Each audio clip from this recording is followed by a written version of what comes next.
Kurun waktu 1970-an, hampir setiap hari ada sebuah helikopter melintas rendah di atas sebuah rumah di Jalan H. Kebon Baru, Tebet, Jakarta Selatan.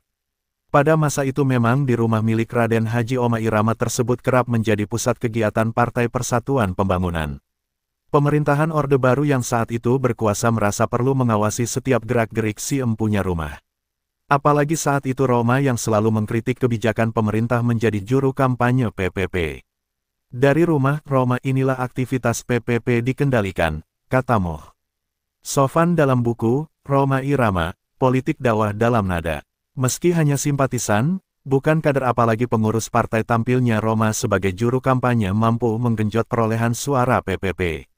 Pada pemilihan umum 1977 untuk pertama kalinya suara partai berlambang Ka'bah itu mampu mengalahkan golongan karya. Kemenangan itu berulang pada pemilu 1982. Pesona dan sikap kritis Rhoma itulah yang membuat penguasa Orde Baru waspada. Sejumlah cara dilakukan untuk membungkam sang legenda. Gubernur DKI Jakarta Ali Sadikin sempat menegur Rhoma saat dia menciptakan lagu berjudul Judi.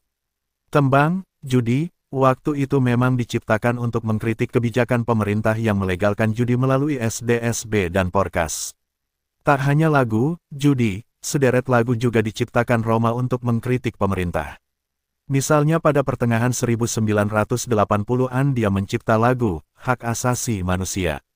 Tembang ini diciptakan pria kelahiran Tasikmalaya, Jawa Barat tanggal 11 Desember tahun 1946 itu untuk mengkritik sikap Orde Baru yang tak menjunjung tinggi hak asasi manusia. Pada kurun waktu itu pemerintahan Orde Baru memang sangat represif.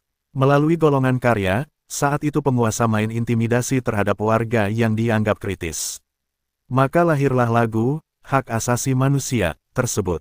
Akibatnya Televisi Republik Indonesia, satu-satunya TV yang beroperasi saat itu tidak mengizinkan Rhoma dan Soneta Group tampil di stasiun milik pemerintah tersebut. Tak hanya dalam bentuk pencekalan terhadap lagu atau intimidasi, pada kurun waktu 1970 sampai 1980-an tercatat sempat terjadi 4 kali upaya pembunuhan terhadap Rhoma.